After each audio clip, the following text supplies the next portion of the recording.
யாராவது ஒருத்தர் தவறு பண்ணா, என்னதான் தவறு பண்ணா அவங்க காரணமா இருந்தாலும் நம்மளுடைய பார்வை எப்படி இருக்கணும்னா வேற மாதிரி இருக்கணும். நமக்கு கிடைச்ச அப்பா அம்மா அவங்களுக்கு கிடைக்காம இருக்கலாம், நமக்கு கிடைச்ச நல்ல ஒரு படிப்பு கிடைக்காம இருக்கலாம், நாம ஒரு நல்ல ஊர்ல இருந்திருக்கலாம், அந்த ஊர்ல 24 மணி நேரமும் சண்டை போட்டுக்கிட்டு பிரச்சனை உள்ள ஒரு ஊர்ல அவங்க இருந்திருக்கலாம், ஒயின் ஷாப்புக்கு பின்னாடி அவங்க வீடு இருந்திருக்கலாம். எதுவுமே நமக்கு தெரியாது. அவங்க எந்த சூழ்நிலையில இருந்து வந்தாங்கன்னு தெரியாது. நம்மளுடைய பார்வை எப்பொழுதுமே அவர்கள் விலையேற பெற்றவர்கள், மனதுருக வேண்டும். ஒரு உண்மையான கிறிஸ்தவன் அப்படித்தான் இருப்பார். ஏன் அவங்க இப்படி? ஒருவேளை நமக்கு கிடைச்ச ஒன்று அவர்களுக்கு என்ன செய்யவில்லை, கிடைக்கவில்லை.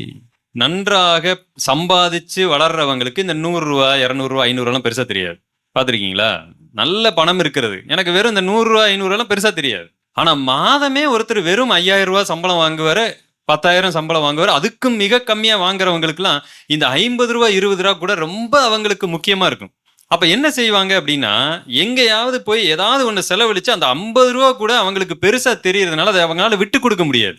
உங்களை எங்கேயோ யாரோ பாக்குறாங்க, திடீர்னு ஒரு டீ ப்ரொவைட் பண்றாங்க, அதுக்கு 50 ரூபா ஆயிருச்சுன்னா நாம நல்லா சம்பாதிக்கிறவங்களுக்கு அது ஒரு பெரிய பணமாய் தெரியாது. ஆனா எதுக்கு உட்கார்ந்து இருக்கிறவர் அந்த 50 ரூபாயை கொடுத்துட்டாருன்னு வைங்க, அவங்களுக்கு அதே சிந்தனையா இருக்கும். சே, இவ்வளவு 50 சரி ஓகே. ஆனா நம்ம மனசுக்கே அது நிக்காது, தெரியவே தெரியாது.